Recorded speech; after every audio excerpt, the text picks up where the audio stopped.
First and foremost, I'm going to give all praise, honor, and glory to Yahweh Ba'ashem Yahushai Ba'ashem Rakakwadash. Yahweh is who this world ignorantly calls God. Yahushai is who this world ignorantly calls Jesus. Ba'ashem means in the name, Rakah means spirit, and Quadash means holy. And that's all in the Paleo Hebrew. I also want to give double honors to the elder bishops and apostles of Great Millstone that taught me this truth. In today's video, I wanted to go into how the Lord shows you He is always there. And this video was inspired by this brother's testimony, which was super heavy. Super heavy. I'd recommend everybody to go watch this video. But he went into how pretty much since the beginning of him believing, one of the ways that the Lord manifested Himself unto him was showing him lions in the sky. And when you look at this, it's insane the detail it has. Right here you can see the eyes, the head, the ears. You can see like the face. Right? You can see the nose with perfect detail. Even the fact that it's darker in the nostrils, you can see the line coming down, from between the nose and the mouth. You can see even how it's wider for the beard. And let's compare it to a lion right here. Let's see if we can get a clear shot. You can see it. Which, this is one of the ways that Yahweh Ba'ashem Yahushai manifests Himself. And one thing that he noted is that when you look at the lion, his beard is essentially wider than everything else, which when you look at, even here, so you can see how, it's darker or is wider in that beard area. So, and this is a heavy sign, and it shows you that the Lord is there. Now, let's get this scripture here in Job chapter 33 and verse 14. For God speaketh once, yea twice, yet man perceiveth it not. Right, so the Most High is constantly trying to get our attention. He's constantly showing us He's there, showing you little things. But you might be so caught up in the world, caught up in your daily task that you don't even think to look, for those signs. You don't even think spiritually at all, and you miss it, right? Yet man perceiveth it not. Let's see if in a different translation what it says. For God speaks again and again, though people do not recognize it, right? They don't perceive it. They don't notice that He's showing you signs. Like if the brother wasn't looking up at the sky, in that moment, he would have missed it. So, this is why it's important it literally says in Romans that to look up.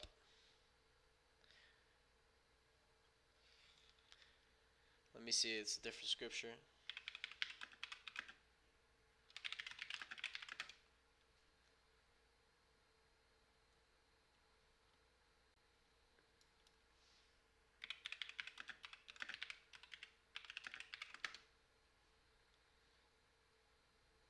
It goes something along those lines. Let me see.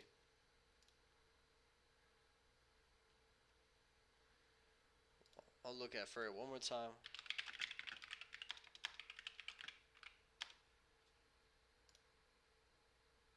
Oh, Luke 21 and 28.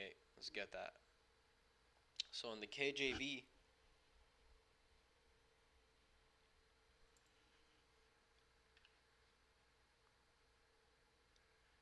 and when these things begin to come to pass, then look up and lift up your heads, for your redemption draweth nigh. Right? So Luke told us how we're supposed to be looking up, looking up, because it's a spiritual thing to be looking at the heavens, and that's one of the way that the Lord communicates with us is with these signs, right? Even when you go into Genesis, right, the reason why you could look up, to the stars, and you see all types of chariots and lights and just phenomenons, as the world says. All of those are for signs. Right? You read it in Genesis chapter 1, and I'll start at verse 14. It says, And God said, Let there be lights in the firmament of the heaven to divide the day from the night, and let them be for signs, and for seasons and for days and years. Right? So those, the heavens, okay, the lights, the stars, all that is for signs. It's to show you things. So, you got to keep that in mind.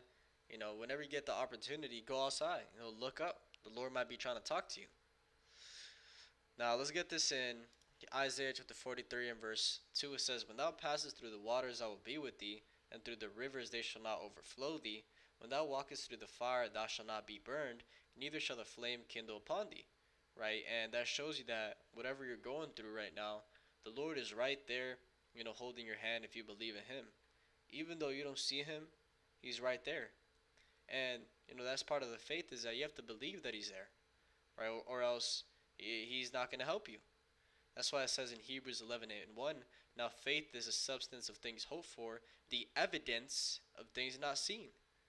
Right? So just because you don't see it doesn't mean that it's not real. And that's the whole point of faith, is that you believe not seeing.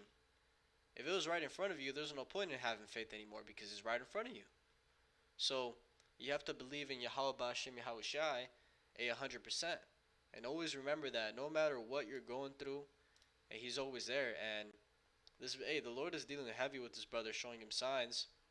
And this is a heavy sign right here, literally a line in the sky. If you're spiritual enough, you can see it. And the scripture that came to mind,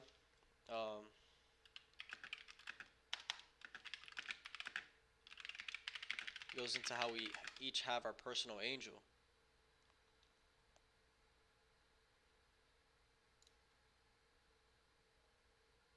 Right, Matthew 18:10. "Take heed that ye despise not one of these little ones, for I say unto you, that in heaven their angels do always behold the face of my Father which is in heaven." Right, so going into the believers, but what does it show? It shows that the believers, they have angels, right? Their angels are constantly talking to the Father, letting the Father know, Yahweh, what's going on. So we got personal angels, and it says angels as in more than one. So that right there should reassure you even more that the Lord is around you. Just because you can't see Him, you can't see the spirits, they're still there. And you got to believe. Okay, you got to believe. This is a sign right here. Believe. Faith booster. So hopefully it was edifying. A quick hit. With that, I want to give all praise, honor, and glory to Yahweh Ba'Shem Yahushai Ba'Shem Rokakodash, and double honors to the elder bishops and apostles of Great Millstone that taught me this truth. Shalom to you, like Shalom.